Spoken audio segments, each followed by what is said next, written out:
So welcome to the February Basic Sampler here at Close to Home in Southington. So you're going to bring in your January completed block between Saturday, February 17th and February 29th to receive your February kit free. And we're going to go over February's block now. Classes are forming for rope bowl, beginning quilting, kids camp for the summer. We have a couple weeks set aside, and definitely keep checking the app or the website for more classes because they're going on all the time. Okay, just want to give you a heads up. We are having a deep cabinet sale coming soon. So again, check your emails. You can come in, see what we have, talk to Mark or I, and definitely keep an eye out for your emails. Our special for the weekend on Saturday, February 17th is Finish the Bolt. So we have selected a lot of bolts and that we put them at 50% off Finish the Bolt. So most of them are under 3 yards, most are under 2 yards actually. So come in and check those out. We've got a huge selection for Saturday. Okay, that's pretty much it. We're going to go over flying geese today on our basic. So looking at our basic block for February, you'll notice that it is a 4-patch, and each of these units is made up of 2 flying geese. The flying geese are consisting of a body and the wings. All right, so we have 2 that are similar and these 2 that are also alike. With the ruler that we're going to be using, which is the Eleanor Burns small flying geese ruler, 2 squares, the body and the wings, will get you 4 flying geese units.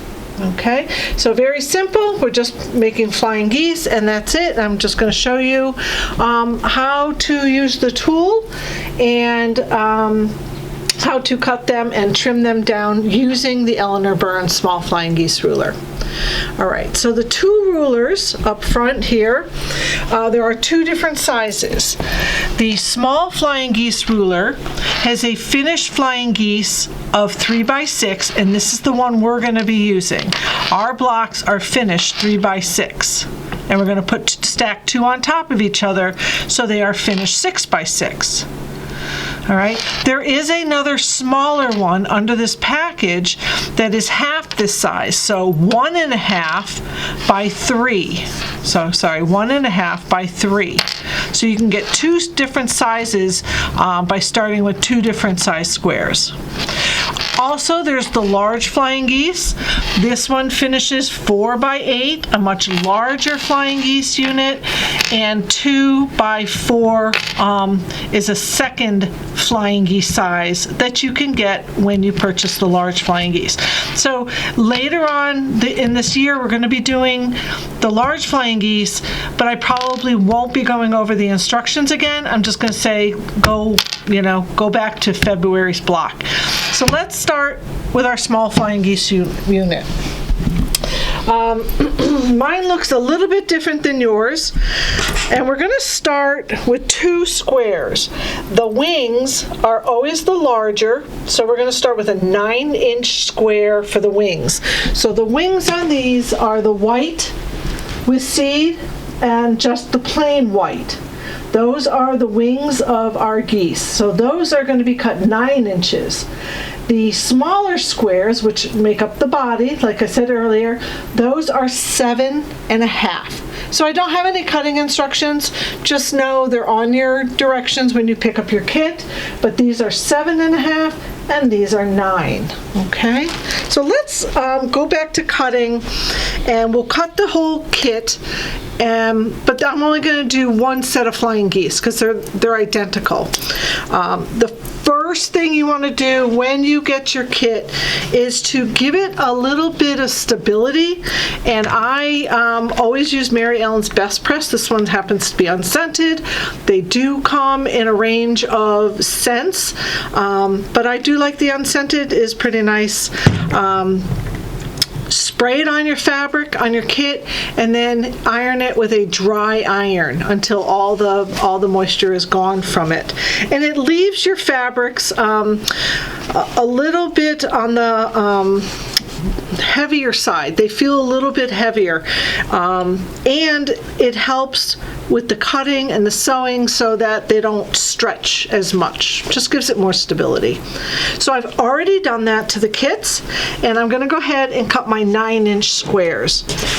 So I'm going to take my wings, which are the larger, and I'm going to put right sides up. I'm going to cut 2 at the same time. So I'm just going to put both right sides up, because the white I want to keep right side up. And remember, when we go to cut anything, we start with a nice straight edge. So I'm going to scoot my fabrics as close to one edge as possible. And then I'm just going to clean up this edge. It really doesn't matter. I mean, I could try to get as straight as I can. I mean, I wouldn't want to cut it, like that. But just keep it nice and straight. Grab my rotary cutter. Again, put your hand down on the ruler and push from close to you away to you. And then close your rotary cutter, okay? Next thing we want to do, now that I have a straight edge, I want to measure over 9 inches and cut a parallel line. Okay, so I'm going to lay my ruler. This is a 12.5 by 12.5. I highly recommend this one, but I'm counting over 9, and here's my 9. And I'm just lining that up with my nice cut edge. Now notice there's no halves over here, nothing. It's a whole number. I start with the whole number side. All right, so go ahead and cut this. Now I have 2 nice parallel lines going down. I could cut from this, I could cut squares, rectangles, whatever I need. But I do need a 9-inch square. All right, so I have these 2 sides. I'm just going to measure up one more time on this edge, making sure the top of my cut and my bottom of my cut are going right along the black lines, any of the black lines on my ruler. I now have 90-degree corners to start my square, and that's going to go right into the corners of my rulers. So across a line in my 90, across from the 9, and across the top. So I now have a square. All right, we're going to do the same thing to the 7.5 very quickly. I'm just going to put 2 right on top of each other. Because it's a half, I'm going to look for the 1/2-inch marks on my ruler. All right, so the first one's just a plain old, let's trim it up, get one side so we can base our whole square off of that one side. And parallel, so turn it around, measure over 7.5. There's my half, 1, 2, 3, 4, 5, 6, 7. It tells me on the black lines, on the black dots, that I have 7.5. I'm going to go ahead and cut this. So now I have 2, again, parallel lines, 7.5 inches apart. I need to make a square. So I'm going to line up the top and the bottom with the markings on my rulers, not my mat. Just make sure you don't use your mat for markings. And I'm going to trim away that edge, one more turn, and this will be my 7.5. So I'm putting it right across a line, right into my 7.5 marking, and right across the bottom, just like that. And now I have a 7.5-inch squares, okay? All right. So my flying geese, I have a white, and I also have the white seed. I have the sable, and I also have the feathers. I'm going to put the feathers with the white and the sable with the seed. All right, so I'll just do this one. We're going to put right sides together. This is the first step in making our flying geese. So I'm going to center the smaller 7.5 on top of the 9, and I'm going to draw a line through this corner, this corner, and that corner. All right, so the best I can I can do is, do you see this 45-degree line? I'm going to place that 45-degree line right along my cut edge and put that right in the corner there. So now I know I'm at a diagonal, and I just want to make sure that corner, and let me scoot this one in a little bit because he's not quite, there it is. So it crosses right across my corner of that. So once you have it centered, you're just going to draw a line with your friction pen. It doesn't have to be all the way down, just where the two intersect and on top. All right. And I like to put a couple, this is a very large piece of fabric, so what I'm going to do is just kind of give it a little pin right here and a pin up here, just to kind of hold my two squares together because they could shift a little. Whoopsies. All right, so what we're going to do is we're going to sew down 1/4 inch and back up 1/4 inch. And we're going to do that, everything I do for the feathers and the white is going to be duplicated for the sable with the white seed. All right, so come on over to the sewing machine. We'll go zip this up and back. I did not check my bobbin thread, so I hope I have enough. All right, so again, we're only going to start where the two fabrics intersect each other. I don't have to start way up here, but where the two fabrics meet. And the edge of my foot is my 1/4 inch. You might have a guide on your foot. You might have just a 1/4 inch without a guide, but a 1/4 inch foot is pretty necessary. You can't really go by the stitch plate. You can't really go by the markings on your foot or anything like that. So here's my 1/4 inch, and I'll just start stitching. Pull out your pin before you get to it.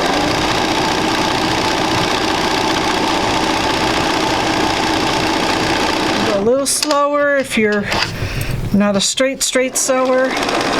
And again, I'm going to stop where the two fabrics intersect. And then I'm going to whip this around real quick. And I'll go ahead and place my foot back on that line and sew 1/4 inch on this side.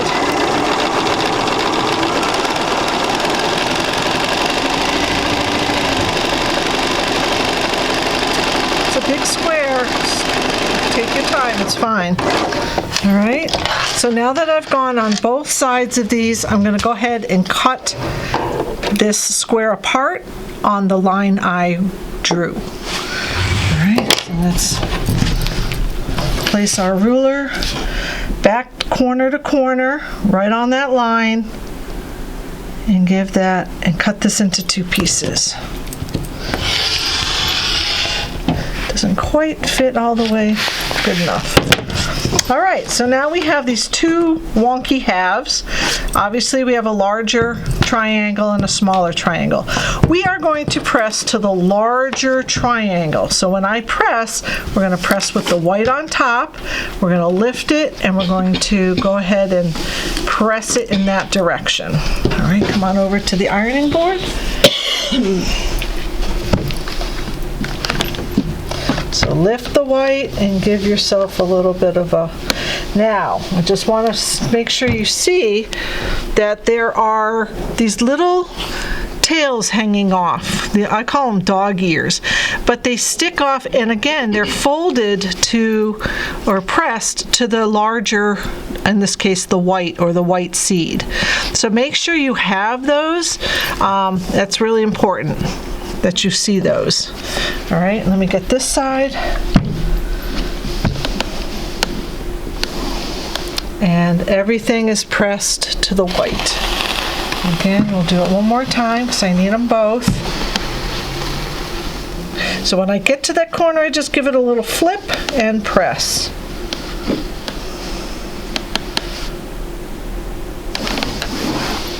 All right, looks good. Everything's nice and going in one.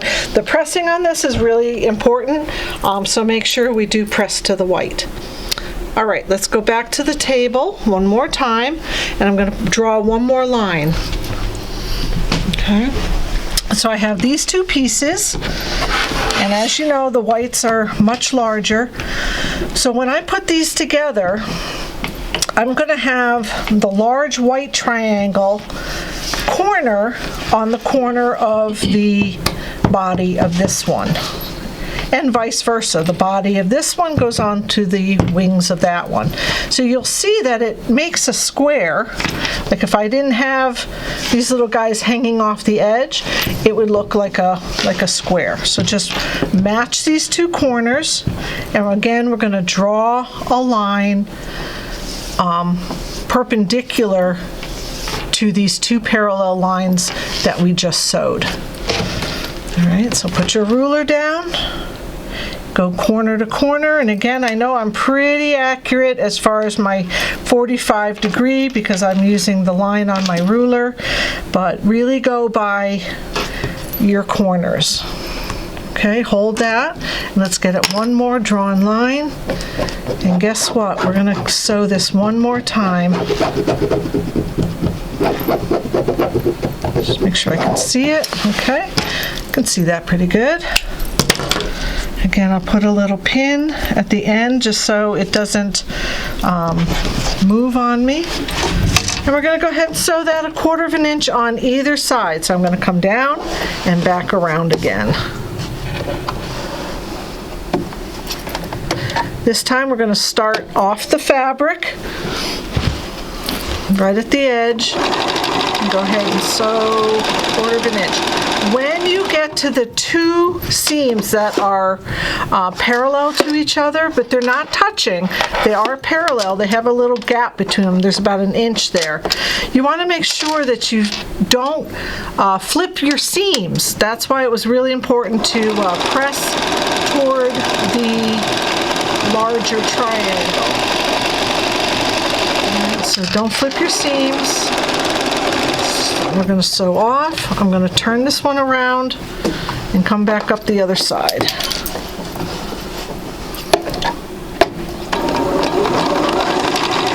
So anytime I have you make flying geese with the Eleanor Burns flying geese ruler, you're going to cut the squares as mentioned in the directions, and it's the same method no matter what size you do. It's all the same up to this point. All right. So once again, we're going to cut on the line that we drew and sewed 1/4 inch from either side. So let's go back to our cutting mat.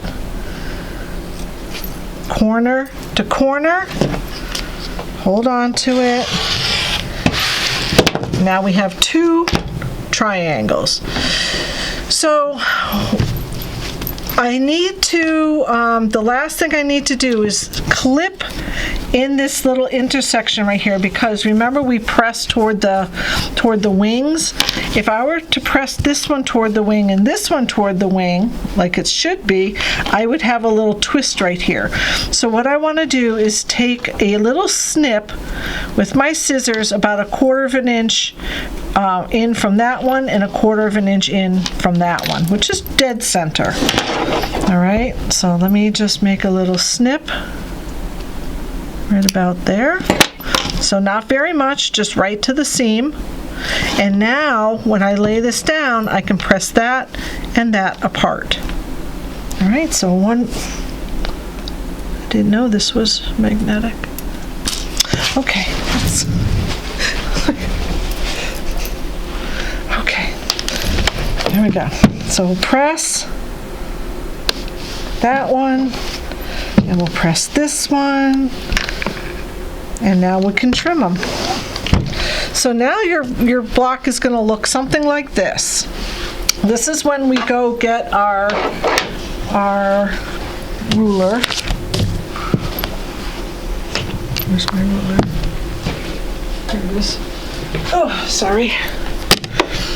And mine looks a little bit different. They now have black writings on theirs. Mine had green for 3x6 and red for 1.5x3, but we are going to use the 3x6. So this entire ruler is what we're going to cut, all 4 sides. But you'll notice these markings already have the 1/4 inch seam allowance factored into the block. And these lines come right out, well, it's kind of worn out, but they come right out to the corners of my rectangles. So let's place this on top of my geese, lining up my green line or your black line with the seam allowance, with the seam. Not the seam allowance, just with the seam. And we're going to hold on to this, and we're going to make sure that this corner comes right out at the seam line. Okay, not a little out to here or a little into the body. It's got to go right along that seam. And there is no, there are no grippers on this ruler, so I always recommend putting dots, like gripper dots on it, or even InvisiGrip by OmniGrid. That's a great product as well. All right, so we'll go, let's cut it apart first. Okay, and then we're going to go up from this side. And then I'm going to spin my mat around, and I'm going to cut the other two sides. Okay, hold on to it, cut, and cut. Now again, these corners should come out right even into the corners. All right, trying to get those as close as possible. That's number one. And then of course we're going to do the exact same thing to this one. Cut, cut, turn, cut, cut, and get all four sides of this one. All right, so here we are. We have all our pieces, all our flying geeses. Next thing we want to do is just put these in sets, and when I sew these two together, and then these two, all right. These are kind of fun because you could make a square and a square. You could make quarter square triangles. You could make quite a bit with a flying geese, but we're just gonna make flying geese. So this one is going to go on top because the point is going to go along the plain edge of the body here. And when we sew a 1/4 inch, we're actually going to see, it's hard to see because I didn't use colored threads, but I have an intersection right there, and I know the point of my flying geese. So these should be the same size. I cut them with the same exact ruler, and we're just going to sew a 1/4 inch. And when we press, we're going to press again toward the nice flat part, so we don't have bulk right in that point. All right, so once we're done making our 6-inch finished units, we're going to go ahead and turn them however pleases you. I just put them kind of flying in a circle, and that's it. We're going to put these two together, and again, we're pressing again toward the sable in either direction, so we don't get a lot of bulk. We're pressing it to the empty part right here, to the empty, and then locking our seams and going across. A very simple, but flying geese are really important. They're one of those units that you really do look at in quilts a lot. So we will be coming back to this video to do more flying geese in the future. I don't know what sizes yet, but just know that this month we are using the small flying geese, and we have them in stock, so please come in and grab one. Thank you for watching, and we'll see you next time.